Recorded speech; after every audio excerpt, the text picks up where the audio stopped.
Bienvenidos al capítulo 6 de Quo Vadis con el padre Javier Luzón Peña. Tenemos grabada la presentación y el padre hace la oración inicial. Antes de dar inicio a la presentación, les quiero pedir que por favor escriban en el chat de Zoom y en los comentarios de YouTube cualquier pregunta que tengan y se la haremos llegar al padre Javier Luzón y él nos tendrá una respuesta en la presentación del siguiente capítulo, que es el capítulo 8 y último capítulo de presentaciones del libro Quo Vadis. Damos inicio a la presentación. Como siempre, pues a comenzar nuestra charla encomendándonos al Espíritu Santo. Ven, Espíritu Santo, llena nuestros corazones, enciende en nosotros el fuego de tu amor. Señor, envíanos tu Espíritu y seremos recreados y renovarás la faz de la tierra. Oh Dios, que has iluminado los corazones de tus fieles con la luz del Espíritu Santo, concédenos que con la fuerza de este mismo Espíritu saboreemos las cosas rectas y gocemos de sus consuelos. Por Jesucristo nuestro Señor. Amén. Nos encomendamos a la Virgen y a San José en estos 7 domingos de San José.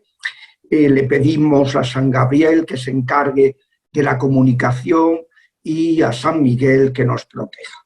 En el nombre del Padre, del Hijo y del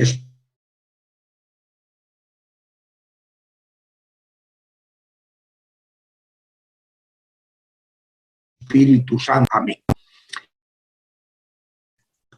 Padre, se está congelando su internet.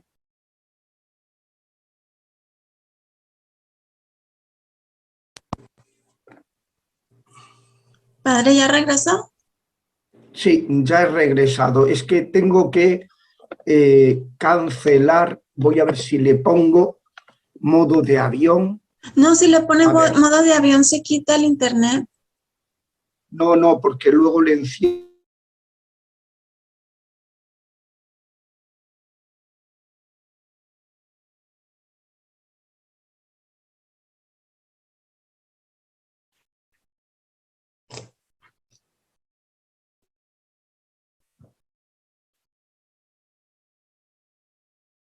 ¿Estamos?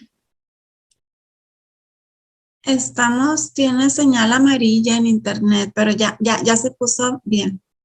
Ya está. Bueno, pues entonces digo que hemos estado viendo ante ese proceso de alejamiento de la Iglesia, de gran apostasía que se ha producido y en el que el apagamiento de la espiritualidad dentro de la Iglesia ha influido. Ya digo que en todo esto hay grandísimas excepciones y que el Espíritu Santo ha ido obrando en muchísimos corazones, porque además Cristo nos aseguró que Él no nos abandonaría, pero eso no quita que haya habido aspectos organizativos, etcétera, que han dejado mucho que desear. Y de eso es de lo que hemos analizado a la hora de explicar por qué el mundo actual se ha apartado de la Iglesia, de Jesucristo y de Dios. Entonces decíamos que la respuesta requiere un nuevo ardor. Para poder evangelizar de manera evangélica es imposible sin la conversión. Luego hablábamos de unas nuevas expresiones, una nueva manera, ya no hablamos desde el poder estatal, sino desde la autoridad que da el ejemplo, desde la cercanía que da la caridad y desde el diálogo, saber argumentar las cosas. Porque explicábamos al final de la charla del día pasado que ante esos ataques de los maestros de la sospecha, Freud, Marx, Nietzsche, que en el plano sexual, en el plano social y en el plano de la realización personal, respectivamente, afirmaron que Dios es un enemigo de nuestra felicidad, ¿no? Entonces, claro, si tú no tienes claras las cosas, no tienes una seguridad humana, desde una perspectiva humana, que las cosas no es que haya que dejar de hacerlas porque sean pecado, sino que son pecado porque nos hacen daño, porque son contrarias a lo natural, a nuestra condición, a lo que somos, al software que tenemos cada uno en nuestro corazón, que somos criaturas de Dios, ¿no? Es decir, una evangelización tiene que contar con sacerdotes, con pastores preparados, en condiciones de dar respuesta, ¿no? Y no lo que ha pasado durante siglos. Piensen cuando hablábamos de cómo los sacerdotes diocesanos eran, por lo general, curas de misa y olla. No predicaban ni confesaban, no estaban preparados. Hubo que sacar en Trento, es decir, en 1546, hubo que sacar un catecismo para párrocos, para que los párrocos tuvieran una formación básica y pudieran predicar y pudieran confesar, ¿no? O sea que si así estaba el clero, y los únicos que estaban preparados eran los frailes y los monjes, que tenían sus studia generalia, tenían sus trivium y quadrivium, tenían sus noviciados, ¿no? Y luego, pues claro, la Iglesia ya instituye para las diócesis los seminarios, que era como una copia para el ámbito secular de lo que hacían, cómo formaban a sus candidatos a la vida consagrada, cómo formaban a las personas, ¿no? A los jóvenes, ¿no? Entonces, pues, por otra parte, claro, al instituir eso, también se generaliza llamar al sacerdocio a gente que no se había casado nunca, gente que en su juventud recibiera el don del celibato. Antes se les pedía que vivieran una vida célibe, pero a partir de Trento pues, se instituyen los seminarios y entonces empieza a escoger para el sacerdocio a gente que demuestre que tiene ese carisma del celibato, ¿no? Es fundamental estar convencidos, tener formación, pues si no, pues lo que decía, que no se entiende que en los años 60, cuando llega la ideología de género, se llevara por delante pues, a grandes ámbitos de la vida de la Iglesia y se introdujeran entre los católicos la anticoncepción, el aborto, la procreación artificial, la maternidad subrogada, el divorcio, las uniones homosexuales. Pues, ¿por qué? Pues porque no había una formación antropológica, se sabía que eso era pecado, pero ¿y por qué? ¿Y por qué? No, pues hace falta esto, no puede haber como una doble verdad. Yo, como decía Averroes y Alberto Magno le inculcó a Santo Tomás que lo combatiera, ¿no? Yo como creyente, pues creo en Alá, pero con la razón no puedo conocerlo. No hay una oposición, como dirían los ilustrados, los masones del siglo XVIII. No, eso no es cierto. El creador del mundo es el que nos ha dado la moral, que es como eso, ¿no? El software, el reglamento, las claves del funcionamiento del corazón humano. Entonces, pues hace falta eso, formar en esa, que una fe ilustrada, una fe que esté suficientemente, porque si no es una fe inhumana. No basta la autoridad del ejemplo, no basta la caridad, la cercanía, hay que estar en condiciones, dice San Pedro, de dar razón de nuestras expectativas, de nuestra esperanza a todo el que lo busque, ¿no? Pues el Concilio Vaticano II subrayó que era importante mejorar la formación de los cristianos y en los seminarios en materia bíblica, en materia litúrgica y en materia de espiritualidad, porque las carencias que había en esas materias eran enormes en los estudios bíblicos, que como reacción a Lutero, que se basaba solo en la Biblia, pues hubo como un descuido hace falta pues una formación al respecto. Luego, pues también todos formar a la gente que esté preparada para refutar esos tópicos de los pensadores de la Ilustración sobre una supuesta contraposición entre fe y ciencia, entre el evolucionismo anticreacionista y la verdad de la creación, todo acerca de las leyendas negras sobre la Iglesia, ¿no? Que nos las tragamos como bobos y entonces, pero claro, hay que formar, ¿no? Luego hace falta una formación antropológica para comprender las normas morales que tienen un fundamento. Esto no es así porque lo diga Dios, Dios lo dice porque eso es lo acorde con nuestra condición humana. Y luego, pues, formar también en relación a lo que decía Benedicto, que fueron los tres grandes problemas de la teología católica del último siglo, donde, pues, decía el Papa que en el prólogo a su libro Jesús de Nazaret, pues decía que ha habido una exégesis bíblica racionalista que ha quitado de las Escrituras todo lo sobrenatural. Eso ha tenido como consecuencia la negación de la divinidad de Jesucristo, y eso ha tenido como consecuencia el no admitir que si Cristo no es Dios, ¿por qué va a ser vinculante su moral para nosotros, ¿no? Entonces, pues, se rechaza la moral evangélica. Está muy bien para los tiempos de Jesús, pero ahora ya somos muy progres, somos mucho más desarrollados, y entonces, pues ahora ya no hay que seguir sus y por tanto, pues que si uno se divorcia, pues que puede seguir comulgando, y así con todo, ¿no?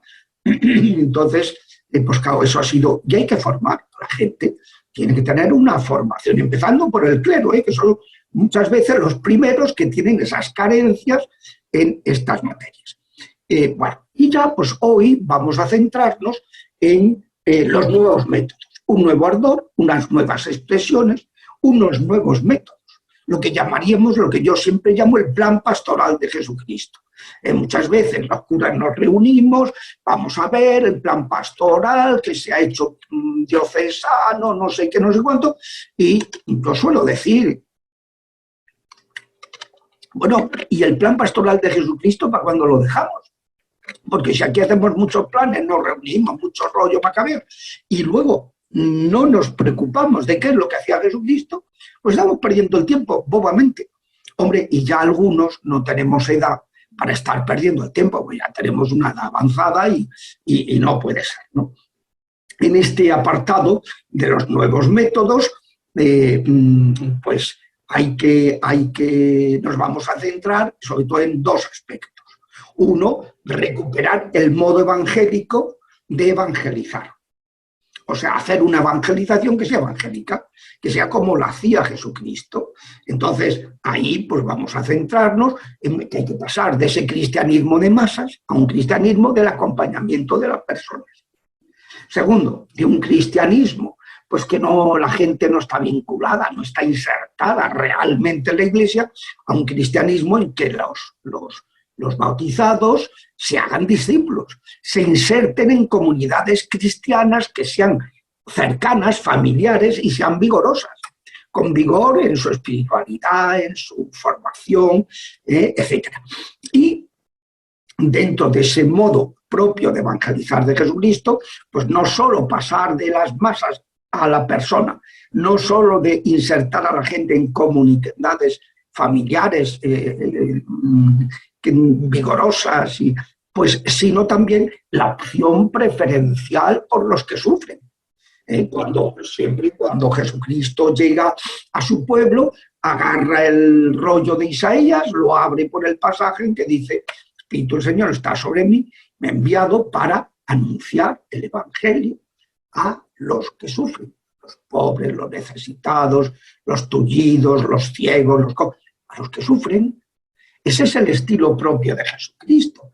Y entonces el mundo del dolor, que es el mundo hoy de la soledad, el mundo de la enfermedad, el mundo de la pobreza, y luego el mundo de los que sufren por los ataques de los mismos espíritus inmundos. Por tanto, si no reintegramos, no recuperamos la sanación, la liberación en la pastoral ordinaria de las diócesis, hemos hecho un pan con unas tortas, porque ese no era el plan pastoral de Jesucristo. No podemos llenarnos la boca de los pobres para arriba, los pobres para abajo, y luego, cuando hay una persona que está sufriendo realmente porque la está maltratando los mismísimos diablos, pues pasar olímpicamente, porque de entrada no creemos en los demonios, y eso, como decía el jesuita liturgista, decía que hay que quitar el ritual de exorcismos porque obsesiona a la gente con entidades inexistentes. Toma del frasco. Vamos, es que es tremendo, ¿no? Pues eso es lo que se ha enseñado en muchos seminarios en el siglo XX, y de esos polvos han venido estos lobos. Bueno, pues por una parte hay que recuperar el modo evangélico de evangelizar. Y luego, la consecuencia de recuperar el espíritu evangélico, el ardor, es regenerar la pastoral de la Iglesia en la administración de los sacramentos. Tanto los sacramentos de los que están ya, como los sacramentos de los que vienen, la iniciación cristiana, como las celebraciones con los alejados. ¿Cuántas veces? Pues vienen eso a funerales, entierros, religiosidad popular, procesiones, etcétera. Gente que no tiene nada que ver con la fe, que no practica la fe. Sin embargo, pues conectan con esas cosas. Hay que aprovechar, hay que aprovechar. Como yo recuerdo cuando, estando en Córdoba, vino el nuncio Tallaferri, Monseñor Tallaferri, pues vino para la coronación canónica de Nuestra Señora la Fuensanta, la copatrona. Y por ahí en Córdoba está la Virgen y luego hay unos santos mártires, ¿no? De copatronos. Entonces, pues nos dio una charla a los curas y dice con toda pues pedagogía, ¿no? Muy didáctico, ¿no? Dijo, hay que cuidar la pastoral de los alejados, que a él, que era italiano, y que hablando con acento, ¿no? Y con italiano, hablando el español, recuperar la pastoral de los alejados. Entonces hizo una pausa, nosotros decíamos, ¿qué será la pastoral de los alejados? Y dijo, los funerales. Entonces explicó que, claro, y es verdad, los funerales es cuando aparece la gente que no viene nunca. Entonces, pues si desaprovechamos esos momentos para anunciar el Evangelio, estamos perdiendo unas oportunidades maravillosas. O sea, un nuevo método, nuevo camino. ¿Y eso en qué consiste? Consiste en pasar de un cristianismo de masas a un cristianismo de acompañamiento. Segundo, que cada cristiano esté insertado en una comunidad cristiana familiar, vigorosa, no una cosa, un grupo, no, hizo como Jesucristo cuando fue a hacer el milagro de la multiplicación de panes y peces, les dice a los apóstoles que se sienten en grupos de 50. Una cosa familiar, una cosa que se puedan tratar, que se puedan conocer, grupos pequeños, no una masa anónima. No, entonces eso es algo, y luego la opción preferencial por los que sufren. Dentro de ellos, los que están en la soledad, la enfermedad, la pobreza, pero también los atribulados por los espíritus inmundos. Sin eso no hay evangelización que valga. Y sabiendo, cuidado, que esto de la opción preferencial por los que sufren no es una cosa para los de Cáritas. Un grupito que se ocupa de... No, esto tiene que estar en toda la pastoral de la Iglesia, en todos los miembros de la Iglesia, en todos los discípulos.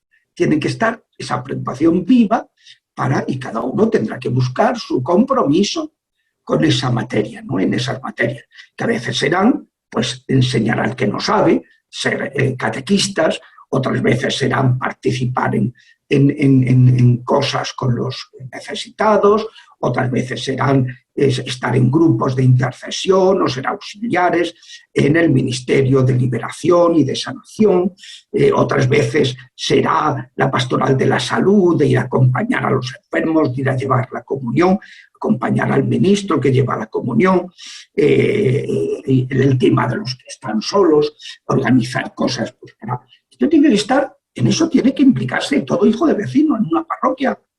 Esto no es para los de Cáritas o para los de pastoral de la salud. No, esto es todos tenemos que ver, cada uno tendrá sus cualidades, sus preferencias, como me decía ayer, comentaba ayer con el párroco de mi parroquia, decir, bueno, pues una persona que atiende una residencia de ancianos, la labor que hace tan impresionante, y cómo pues se celebra la Eucaristía gracias a ella. Porque, bueno, pues los que dirigen la residencia lo tienen tan fácil como, por una parte, los ancianos piden asistencia religiosa y esta lo organiza de una manera que no les obliga a tener como trabajo extra, y entonces pues no ponen ninguna pega. Le ponen a esta mujer que está con una entrega y decía, es que a cada uno de los que bajan los ancianos, dice, el otro día había 50 y pico en la misa. Entonces, dice a cada uno, dice, tú ponte aquí, que es el sitio que te gusta. Y al otro, y tú aquí, calladita, que no sé qué, que lo vas a pasar muy bien. Y luego, o sea, iba con cada uno, a cada uno de los 50 y pico, se los conocía, los llamaba por su nombre, una auténtica maravilla, ¿no? Y claro, pues eso es indudablemente un compromiso pues muy serio, ¿no? Muy serio, se supone que han sido años de entrega en ese sentido, y entonces pues es un compromiso precioso. Bueno, pues digo que ese es el esquema de lo que vamos a ver un poquito más detalladamente, y luego en segundo lugar hay que regenerar la pastoral de la Iglesia en los sacramentos.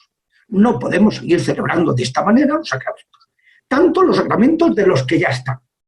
No pueden ser misas desvaídas, misas donde la gente no se confiesa para prepararse a participar en la Santa Misa y recibir la Eucaristía, y que se confiesen de Pascuas a Ramos, de Adviento a Pascua y punto.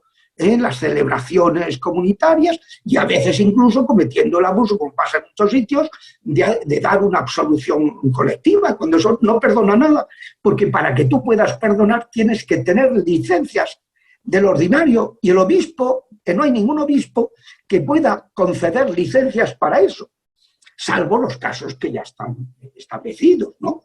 Cuando pues, no es posible territorios de misión, y entonces llegas a confesar a los que llegas, tienes que ir, bueno, pues la siguiente vez que llegues, los que no se han podido confesar pasan los primeros y los otros reciben la absolución comunitaria, ¿no?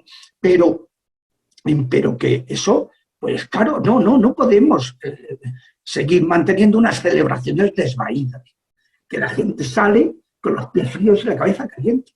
No son celebraciones performativas que transformen, ¿no? Y lo mismo en las celebraciones de la iniciación cristiana, de los que quieren incorporarse a la Iglesia, el bautismo, la primera comunión, la confirmación, los matrimonios, no podemos seguir igual, como decía Monseñor Sebastián, ¿no? Y finalmente, pues estas celebraciones que alcanzan a los alejados, a los que están fuera de la Iglesia, que no son gente que tal, ni que vengan porque es que tengan interés por iniciarse en la fe, pero que vienen pues por compromiso, porque les gusta su hermandad de no sé qué, o vienen por compromiso con el difunto, o vienen por lo que sea. Hay que, en todas esas cosas, pues hay que renovarse. Y bueno, pues vayamos al toro. Vamos a entrarle al toro y para ver un poco pues, cuál es el plan pastoral de Jesucristo. Entonces, ya hemos dicho que durante siglos la Iglesia ha seguido una metodología de masas. Esto sentaba fatal cuando Ratzinger publicaba sus libros antes de ser papa, diciendo tenemos que dejar la Iglesia de masas y pasar a una Iglesia de atención personalizada y de comunidades vigorosas, familiares, pequeñitas, etc. Tenemos que dejar esa mentalidad de querer pues números, no. Ese ya no es el método, ese no es el camino. No es el camino. Así no actuó Jesucristo, así no actuaron los primeros cristianos. Claro, cuando ya ser cristiano se convierte en una cosa sociológica, porque resulta que Clodoveo se bautiza y toda su guardia pretoriana, a finales del siglo V, y toda su guardia pretoriana, pues los 3000 se bautizan con él. Es que esto es alucinante, pero es lo que se hacía. Y es lo que se estuvo haciendo, es la mentalidad. Pero claro, para esa guardia pretoriana, ¿suponía algún compromiso el hecho de bautizarse? Para nada.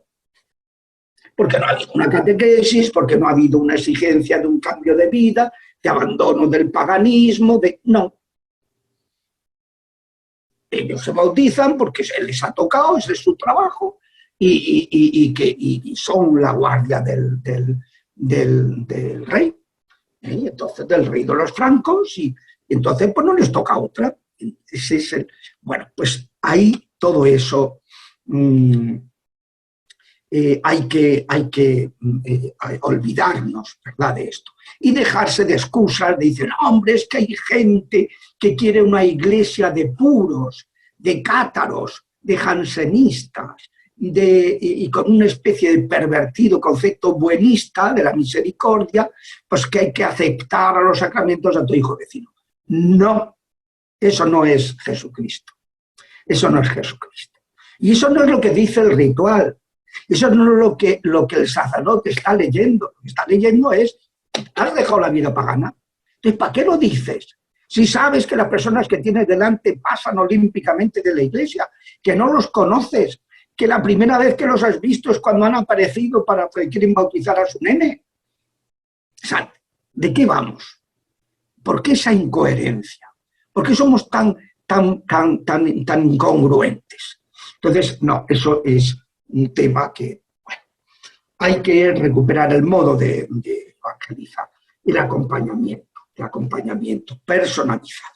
Esto lo decía constantemente Monseñor Sebastián.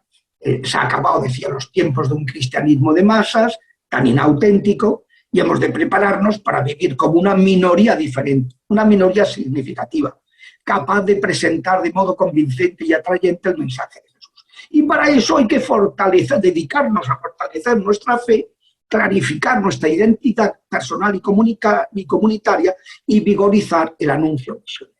Es decir, hemos de ser, pues, otra cosa. Entonces, pues, hay que ser grano de mostaza, hay que ser levadura que hace fermentar la masa, y no como de masa, sino que Jesús decía uno a uno, poquito a poco, como la semilla que va lentamente, porque así actúa el Espíritu Santo, porque no somos ángeles que cambiamos de la noche a la mañana, somos personas humanas, corpóreos, que vamos poco a poco, y hay que acompañar. Si no, se queda en una gnosis. Fíjense lo que decía Pablo VI en 1975 en la Evangelii Nuntiandi, que es la que marca como el pistoletazo de salida de todo este tema de la nueva evangelización. Dice, además de la proclamación colectiva del Evangelio, conserva toda su validez e importancia esa otra transmisión persona a persona. El Señor la ha practicado frecuentemente. Vean, dice Pablo VI, las conversaciones con Nicodemo, Zaqueo, la samaritana, Simón el fariseo. Lo mismo hicieron los apóstoles. En el fondo, decía Pablo VI, ¿hay algún otro modo de comunicar el Evangelio que no sea la de transmitir a otro la propia experiencia de la fe? La urgencia de comunicar la buena nueva a las masas no nos debe hacer olvidar que eso se consigue yendo persona a persona, a la conciencia de cada hombre. Así es como se consigue llegar a las masas, yendo a cada uno de sus miembros. Nunca, y acababa diciendo Pablo VI, alabaremos suficientemente a esos sacerdotes que a través del sacramento de la penitencia y del diálogo personal, pastoral, lo que se llama la dirección espiritual, el acompañamiento, se muestran dispuestos a guiar a las personas por el camino del Evangelio, a alentarlas en sus esfuerzos, a levantarlas si han caído, asistirlas con discreción y disponibilidad. Claro, esto pues es un cambio de energías. O sea, yo tengo que aprovechar toda actividad que haga mi parroquia pues para atender persona a persona. Y si no llego a eso, nos quedamos en una gnosis. En 2018 se celebró una convivencia de vicarios episcopales de las diócesis españolas, en la que se comentó con preocupación el dato que les habían dado de que el 60% de las parejas que se habían casado por la Iglesia en este país, que es el 18% de los que se unen, se habían divorciado en menos de 5 años. Y se decía, ¿y cuál es la causa? Que no acompañamos a la gente.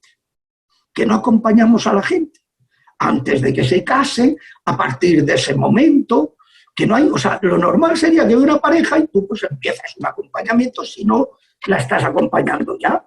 Entonces, pues para que tenga una iniciación y si realmente se decide a vivir ese camino de fe, pues ya que acabe casándose, pero no lo que hacemos ahora.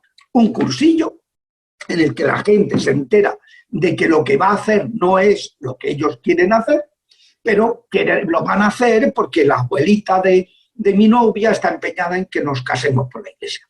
Y punto. Y esto es lo que pasa, ¿no?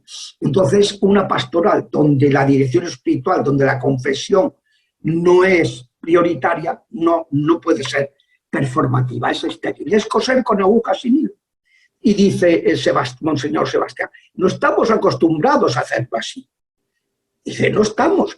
Y entonces cada vez más difícil hacerlo por falta por la escasez de sacerdotes. Y entonces, pues la verdad es que pues, se ha llegado a unos niveles patéticos. Me decía un sacerdote que un día, hablando con su vicario episcopal, le reprendió, así, lo reprendió por dedicar tanto tiempo al acompañamiento espiritual. Y entonces este cura le dijo, pero oye, fulano, si esto es inherente a la condición sacerdotal. Y le dice el vicario, eso será inherente en ti, porque en tu arciprestado eres el único que lo hace.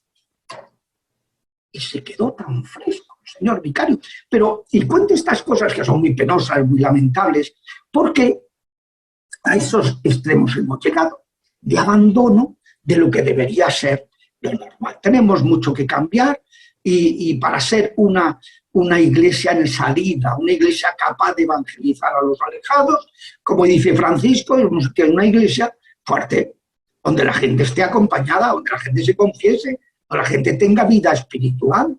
Es decir, hay que trabajar por una parte con atender a los habituales, para atenderlos bien, para que sean discípulos, y luego tenemos que ver cómo llegar a los que no creen, tanto los que piden algunos sacramentos como los que ni siquiera vienen a pedirlos. Entonces, con todos ellos hay que realizar un acompañamiento espiritual. Esto no es cuestión de estrategias, es cuestión de atender persona a persona, que eso es lo que te va a permitir discernir qué necesita cada quien. Y entonces darle el proceso de formación adaptado a su situación. Y darle la inserción en una comunidad ya parroquial, cristiana, lo que sea, pues donde le dices, oye, pues mira, tú podrías sentirte muy a gusto en este grupo de matrimonios jóvenes, o en este grupo de adultos, o en este grupo de ancianos, de vida ascendente, o en este grupo de gente que está implicada en la catequesis o en la pastoral de la salud. O sea, implicarlos. O sea, tiene que haber, decía Monseñor Sebastián, prever espacios, lugares, tiempo para cada persona. Dice, hay que, las personas, por ejemplo, que están en situación irregular, pues decía Sebastián, entre dejarlos en la calle y admitirlos a la comunión eucarística hay muchos pasos. Y lo que no puede ser, claro, es que o los echamos, porque nos ponemos una postura rigorista, o los admitimos. Y entonces estamos haciendo un sacrilegio, una cosa terrible. Señor, cuando hay acompañamiento, se les va acompañando y son ellos mismos los que además deciden pues, cambiar de modo de vivir y arreglar su situación matrimonial, etc. Yo siempre me refiero a lo que pasó con el capítulo 8 del Amoris Laetitia, en que muchos pues, dijeron, ahora el Papa está autorizando que comulguen los divorciados. No, amigo, no. El Papa lo que estaba diciendo es que hay que acompañar y discernir y que no hay que echar a las tinieblas exteriores a los que están en una situación irregular, y habrá que irlos llevando poco a poco por un plano muy tendido, entonces, porque ningún papa puede autorizar a comulgar a una persona en adulterio, por mucho que quiera, porque no tiene autoridad para eso. Pues eso es de Dios, y eso no lo puede hacer ningún papa, que es un servidor del Evangelio, un inventor del Evangelio. Pero es que el problema que se planteaba era eso, que Claro, una iglesia donde no había confesores, más que excepciones, y acompañamiento espiritual, pues ¿cómo van? ¿Qué es respuesta, qué solución se le puede dar a esta gente que tiene ese problema? Pues la que daban unos, echarlos. Estos no pueden dar. Y otros, bueno, pues que comulguen, que hombre, que no, que lo que hay que hacer es acompañarlos, lo que hay que hacer es irlos formando, lo que hay que hacer es irlos llevando por vida de oración, y ellos mismos, el Espíritu, les va a ayudar a que resuelvan. Yo les puedo asegurar que la gente, y me dedico muchas horas a esto, muchas, la gente que está en esas situaciones, siempre al poco tiempo, el Espíritu les encauza para que vivan su situación de una manera cristiana. Dejan de tener intimidad sexual, plantean sus nulidades, etcétera, etcétera. Empiezan a poder, pues claro, es que, pero claro, eso, como dice el Papa Francisco, dice eso, exige entrar en diálogo pastoral con ellas para poner de relieve los elementos de su vida que puedan llevar a una mayor apertura al Evangelio del matrimonio en su plenitud.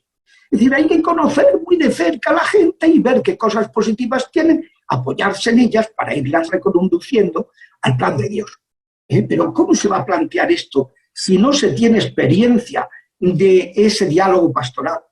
Si los seminarios no han enseñado, si muchísimos curas no saben acompañar espiritualmente, no saben confesar.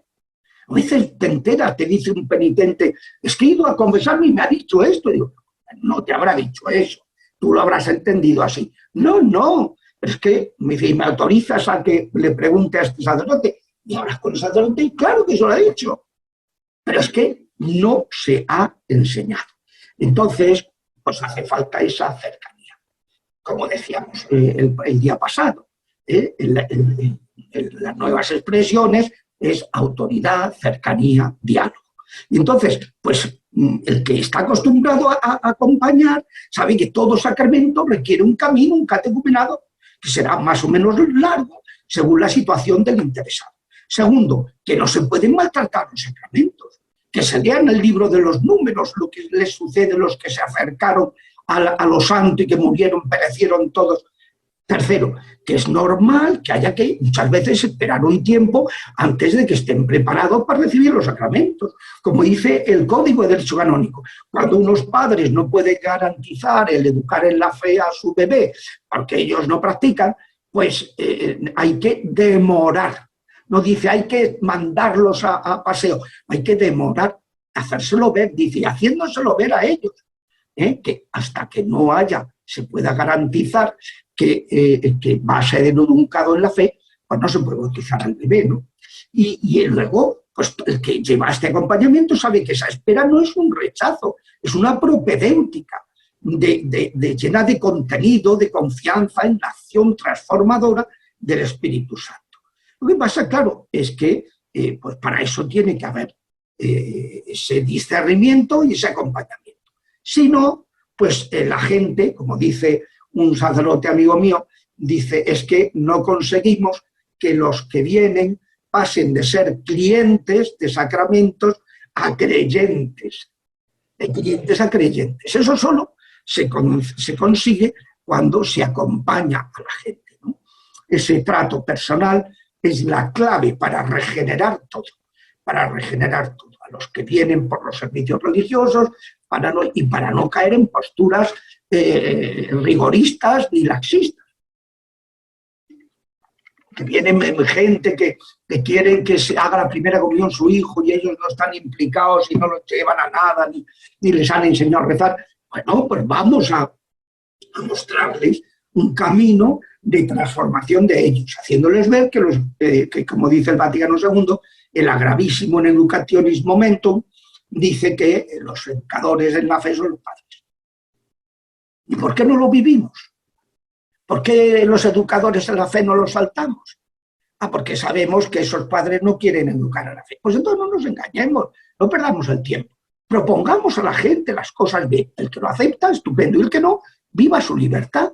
Ya le moverá el Espíritu Santo si tiene buen corazón, y si no, pues tendrá que esperar. Bueno, hemos dicho que el método no es las masas, sino el acompañamiento.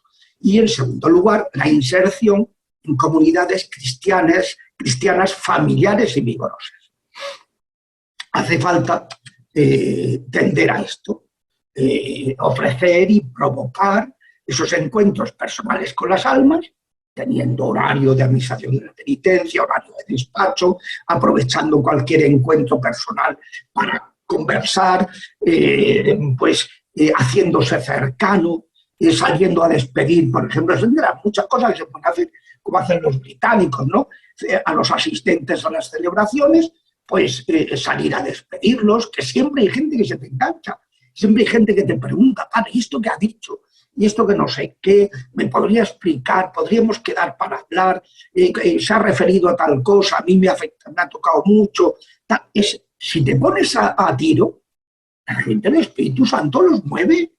Entonces, pues, pero hay que estar a tiro, ¿no? Extremar la atención de los ancianos enfermos en la parroquia, de los que están solos, proponer la bendición anual de las casas, como hacen en Italia en Navidad y en Pascua, promover encuentros de formación, encuentros de retiro, espacios de encuentro en ágapes y convivencias, promocionando la pastoral de las peregrinaciones, que es una cosa impresionante, que pasas una peregrinación de 4 días y vuelves, o de 5, o de 6, y vuelves, que conoces a todos, son los amigos de toda la vida, y prácticamente como si estuviéramos en la fase, esto que dicen de los, cuando la persona se ha emborrachado, dice, hay varias fases. Una es la fase de exaltación de la amistad, luego de ataques al cónyuge y a los cercanos, luego y a la autoridad, al cónyuge, a la autoridad.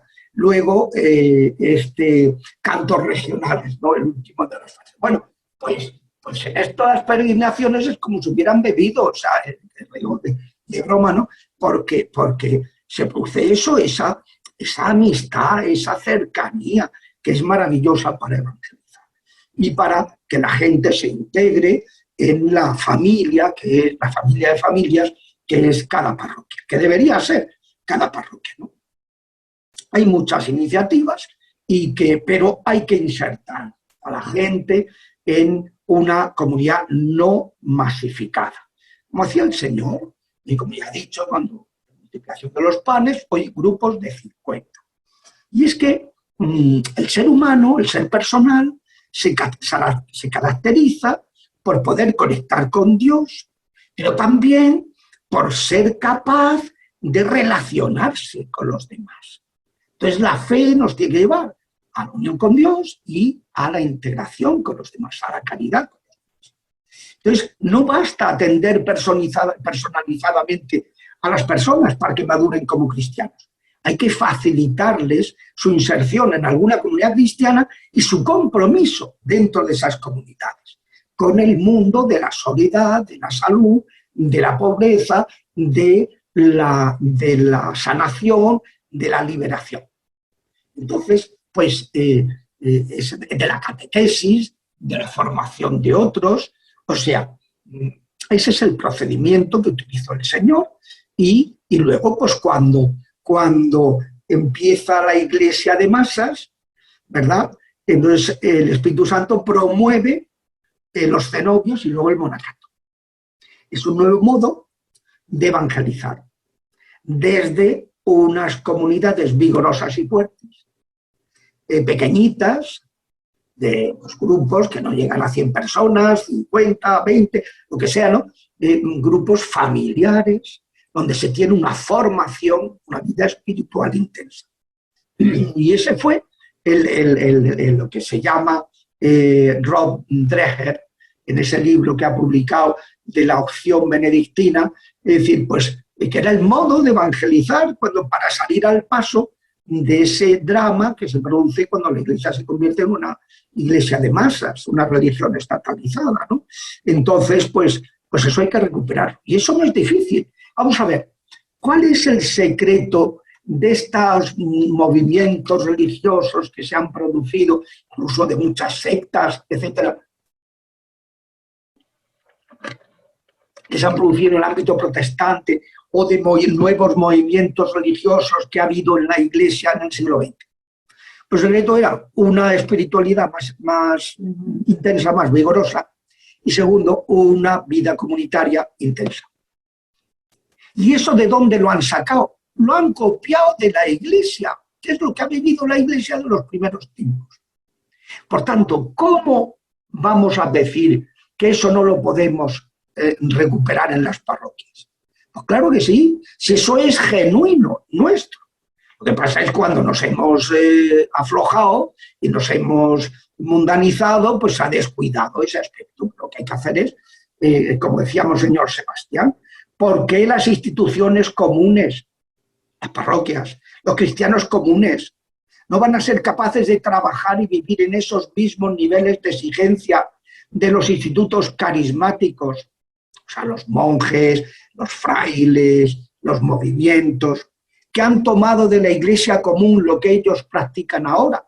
¿Cómo no va a ser así? Entonces, pues, es fundamental. Si no hacemos eso, si no hay acompañamiento y no hay inserción, no habrá discípulos. Y si no hay discípulos, los padres no sabrán evangelizar a los hijos, ni se sabrá evangelizar a los que piden sacramentos de iniciación, y mucho menos a los alejados de la fe. Porque no cabe hacer discípulos primero si no se les acompaña. Y después sin el respaldo de una intensa vivencia comunitaria, porque la fe no se puede vivir en plan Germán Gess, el lobo estepario. No, hemos de vivirla comunionalmente. Hay que crear esas pequeñas comunidades cristianas para que no se pierda, en las que no se pierda el ambiente de familia. Comunidades de jóvenes, en las que insertar a los que se preparan para la confirmación, al matrimonio, que esos grupos adquieran ese estilo comunitario. No una cosa que se va y tal y ya está el día siguiente, ¿no? Hasta la siguiente sesión, que gente se prepara el matrimonio, grupos de matrimonios a los que incorporar padres de niños y jóvenes que se inician en la fe, grupos de personas mayores, para que nadie esté solo en su camino espiritual, ni carezca de un compromiso misionero y caritativo de entrega a los demás que le facilite crecer en la caridad. Así lo ha recordado recientemente la Congregación para el Clero, que ha sacado una instrucción sobre la necesidad de convertir en modo misionero a las parroquias. Y entonces, diciendo eso precisamente. Para eso pues hay que apoyarse en gente ya que sean discípulos, como es natural, ¿no? Y ponerse a trabajar. Lo que no cabe es, como decía un obispo, es decir, que iba declarando, con perdón, pero es así, que la parroquia es un proyecto pericletado. Dice, oiga, es que usted no tiene ni idea. Él era muy afecto a movimientos, a tal, no voy a decir a cuáles, ¿no? Pero era muy afecto y pensaba que la parroquia era algo periclitado. Lo cual, claro, es lamentable, porque es que eso no es así. Es que de forma natural es como Cristo ha querido que sea la Iglesia. Un pastor que está apoyado por unas personas y que en un determinado ámbito pues viven su fe, celebran su fe, anuncian su fe y la transmiten a los que se acercan a ellos con buena voluntad, ¿no? Es decir, es un cambio de una pastoral de mantenimiento, que lo que lleva al desmantelamiento, a una pastoral de evangelización, que es como la noche al día, en que los laicos se convierten en discípulos de Jesucristo. Bueno, dentro de este cambio de mentalidad, ya digo, primero, acompañamiento espiritual. Segundo, inserción en comunidades cristianas. Tercero, la opción preferencial por los que sufren. Este es el estilo de Jesucristo. ¿Por qué? Porque es el estilo de la caridad, de la gratuidad. Vamos a ver, el ser humano tiene tres dimensiones. Dos dimensiones corpóreas, la biológica y la psíquica, la somática y la psíquica, y una dimensión espiritual, que no es somática, no es corpórea. Al no ser corpórea es inmortal. Cuando muramos, esa no se pierde. Y como es inmortal, no tiene instinto de conservación y es capaz de querer a los demás por sí mismos, desinteresadamente, no utilitariamente, no para sacar algo. Las otras dos dimensiones pues buscan, hombre, alguien con quien complementarme para formar una familia en el matrimonio, alguien con quien complementarme en una afición, en una empresa, un amigo, o alguien que tenga las mismas raíces que yo, los familiares, el amor familiar y tal. Todo eso es interesante. Pero aquí estamos hablando de la gratuidad, de la caridad, del desinterés. Entonces, pues, por eso Jesucristo decía que se anuncia el Evangelio a los pobres, a los que no te pueden devolver. Ese es el termómetro. Por eso, dentro de esa inserción comunitaria, tiene que haber un compromiso al servicio de los demás, ¿no? Y entonces, pues, ese es lo ha explicado este Papa muchas veces, y hay que ver pues, el mundo del dolor, que es el mundo de la soledad, de la enfermedad, de la pobreza. Muchas veces, pues, el tema de atender a los que están solos, que es la gran tragedia de estos momentos en la vida social, ¿no? Pues es fundamental que las parroquias sean centros de asistencia caritativa a los que están solos. El mundo de la enfermedad, la pastoral de la salud, no solo en los hospitales, que se puede hacer una tarea, yo soy capellán de hospital y estoy ahí con el COVID, que tenemos de las 3 plantas, 2 son COVID y una planta no COVID, ¿no? Y entonces, bueno, pues se puede hacer una tarea maravillosa, ¿no? Pero no solo eso, no solo en los hospitales, sino en el ámbito de las parroquias, y cada uno, pues los bloques, que se sabe que fulano está enfermo, que el otro no sé qué, que este lo ha ingresado, que este lo han traído a casa, que está, o sea, es un mundo en el que pues es fundamental, ¿no? Fundamental atender a estas personas, ¿no? Dios es un Dios de vivos que quiere, y por eso Jesús le dice, ¿por qué hacía tantos milagros? ¿Por qué echaba tantos demonios? ¿Por qué se preocupaba de los enfermos, de los que estaban solos, de los marginados? Porque Dios no quiere el sufrimiento, es Dios de vivos.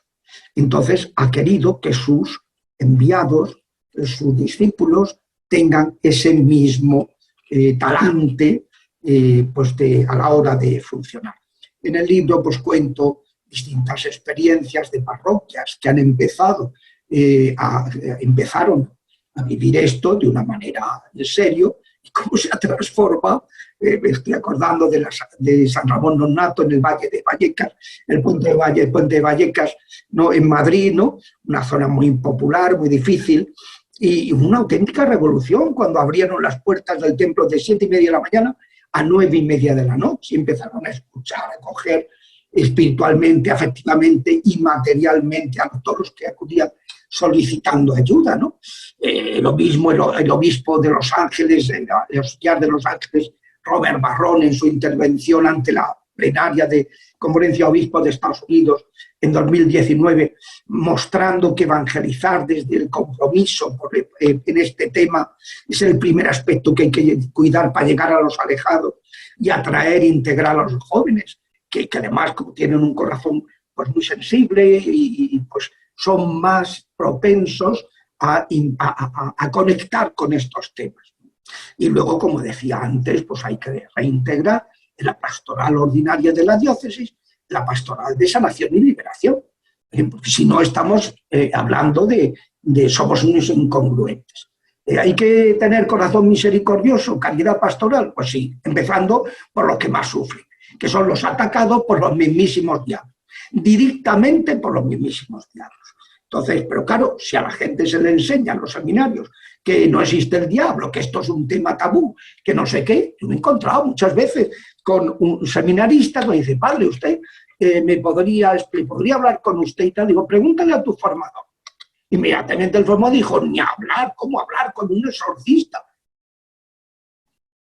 No. Entonces, dices tú, bueno, ¿qué futuros sacerdotes estamos formando? Porque lo que se van a encontrar va a ser cosas de estas, porque con todo el tema de la nueva era, de la brujería, del tal, está saliendo cada vez más en los periódicos. Y los curas al margen. ¿Por qué? Pues porque nos han enseñado que eso no existe. Entonces, hombre, no, eso no puede ser, ¿no? Bueno, y luego, pues el segundo aspecto, que es regenerar la pastoral de la Iglesia al celebrar los sacramentos. Por una parte, los sacramentos de los que vienen, unas Eucaristías, pues hombre, que tiene que ser otra cosa, tiene que ser Eucaristías donde se cree en Dios. Como decía el cardenal Sará, uno de los problemas, o decía Benedicto en su libro de la reforma de la liturgia, el espíritu de la liturgia, decía, hombre, es que hemos hecho una liturgia horizontal. Nos miramos a nosotros mismos y nos miramos a Dios, y eso no transforma a nadie. Hace falta que haya espacio de silencio, de recogimiento. Si todos están desparramados, todo es hacer cosas, moverse, protagonismo de unos y de otros, todo es pues musiquillas que no ayudan a la interiorización, sino que te desparraman, te sacan hacia la exterioridad. Eso no, esas celebraciones no llevan a ninguna parte, ¿no? Y no transforman, y si luego además no se prepara uno mediante la confesión para participar plenamente en esas celebraciones, es que ¿qué vida cristiana hay? Se está cosiendo con agujas sin hilo, ¿no? Es decir, que hace falta en el mundo de las celebraciones con los que ya están, pues realizarlas de una manera que sea verdaderamente performativa, ¿no? Entonces, pues por una parte, eso, por otra parte, hay que transformar los sacramentos de los que se acercan a la Iglesia a pedir sacramentos de iniciación o el matrimonio. Y luego, pues, en tercer lugar, las personas alejadas, que con ocasión de, por ejemplo, de administrar la unción de enfermo, pues es frecuentísimo que familiares que están alrededor se les anuncia el querigma, el anuncio, la base del Evangelio, por ejemplo, el acompañamiento de los enfermos y moribundos y la intercesión por ellos, otra oportunidad para llegar a los alejados, el trato con las familias en los entierros, un momento súper sensible en que se puede hacer mucho, las celebraciones en los funerales, luego las celebraciones promovidas por la religiosidad popular, ¿no? Todo eso pues hay que regenerar, ¿no? Bueno, en parte ya digo, los que están, sobre todo con cómo se forme a la gente en materia de conocimiento de la Escritura, en materia de liturgia, y se viva las celebraciones de manera que pueda haber ese silencio, ese recogimiento, ese encuentro personal con el Señor, empezando porque nos hayamos confesado y estemos en gracia de Dios, porque si no, res de res, que dicen los catalanes, nada de nada. Luego, en segundo lugar, hay que renovar la pastoral de los sacramentos de iniciación cristiana y del matrimonio, lo que vengo diciendo de la PPCC. Hombre, pues es que no puede ser, está, como decía Monseñor Sebastián a los obispos, no podemos seguir celebrando sacramentos en falso. No podemos seguir, porque eso es, primero, por traición a Dios, porque es un sacrilegio, pero luego porque es perder el tiempo, es espantar y alejar de la Iglesia a la gente. Los bautismos de niños. Ya está bien de prestarnos, ¿no?, esos teatrillos sacrílegos.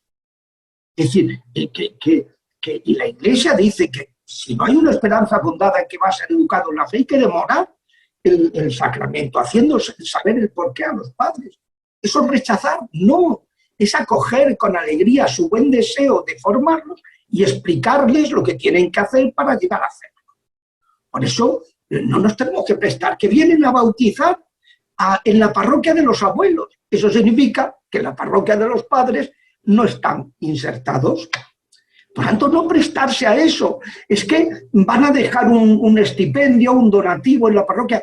Oye, perdona, que no estamos para eso.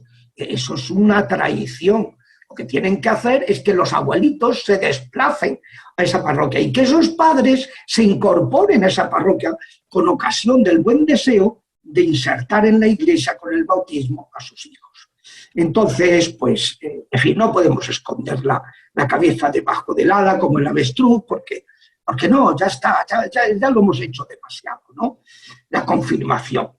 La confirmación, pues, hombre, ¿qué sentido tiene? Que hayamos muchas veces puesto la confirmación como una actividad extraescolar en los colegios, o que estemos teniendo catequesis de confirmación con muchachos que no aparecen por la parroquia. No aparecen. ¿Eso qué es? Eso es una cosa humana que no tiene que ver nada con la fe, a la que nos prestamos en tantísimas ocasiones, lamentablemente, ¿no? Y como dicen muchos curas, en plan clerical, dice, hombre, me parece como si bajara el Espíritu Santo y entonces se fueran, les diera alas y se fueran ya de la Iglesia para siempre, ¿no?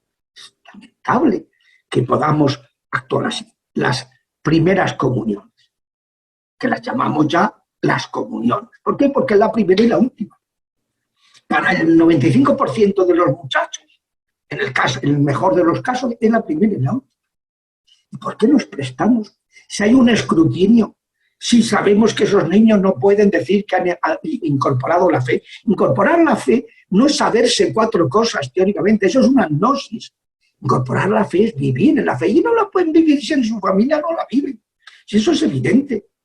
Por eso, o cambiamos el modo de hacer las catequesis de primera comunión, y los chicos no hay fiestas, sino que van haciendo la primera comunión según van estando preparados, cada familia por separado, dentro de su parroquia, dentro de su...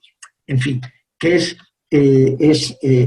simplemente pues, la sensatez, actuar con coherencia. No digamos ya el tema del matrimonio, pues que, claro, si se les hace 3 preguntas, ¿venís libremente? ¿Saben a lo que van? ¿O van presionados por esto, por lo otro, por lo demás allá? Luego llegan los procesos de nulidad y sale todo. Dijo, oye, ¿por qué nos hemos prestado a eso?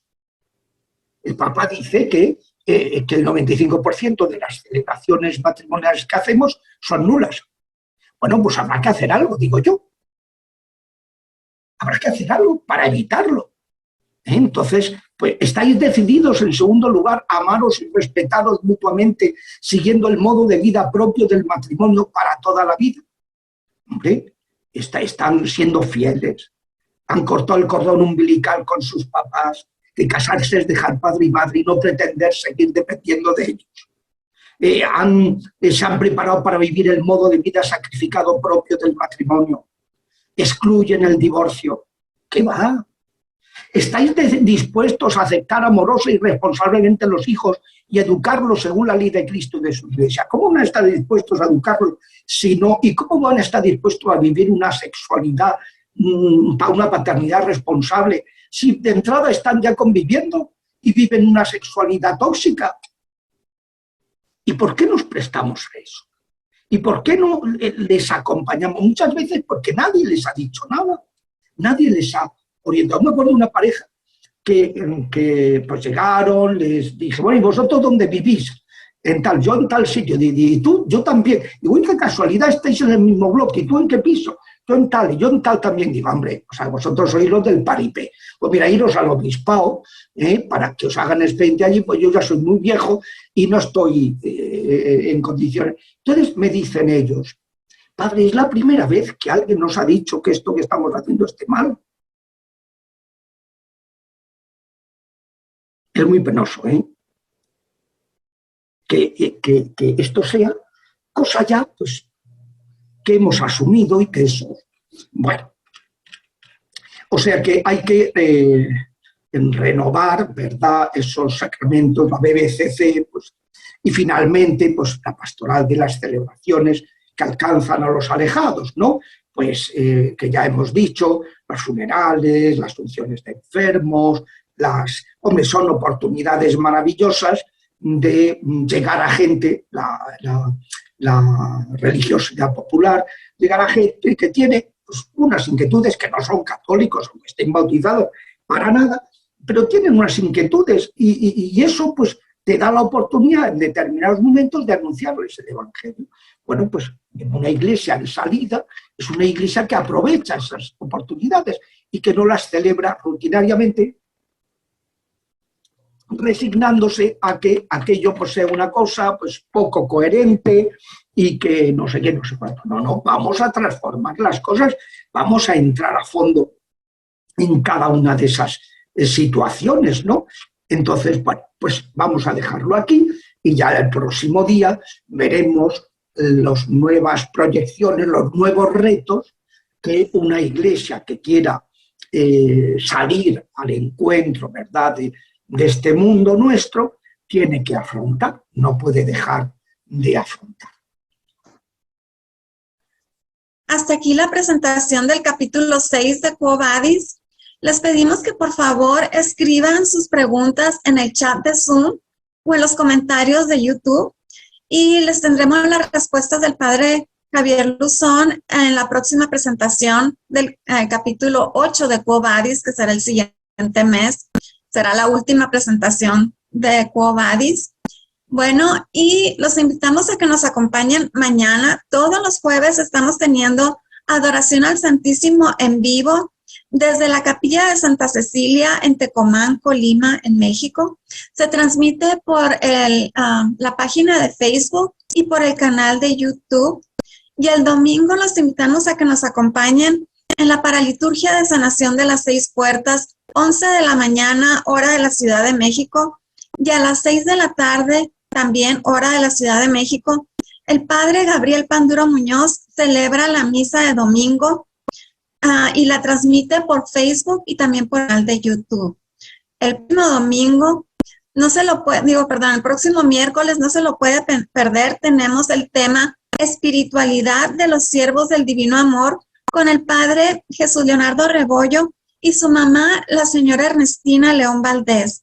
Los esperamos. Y ahora sí, pasamos a la oración de protección final con nuestra compañera Denise.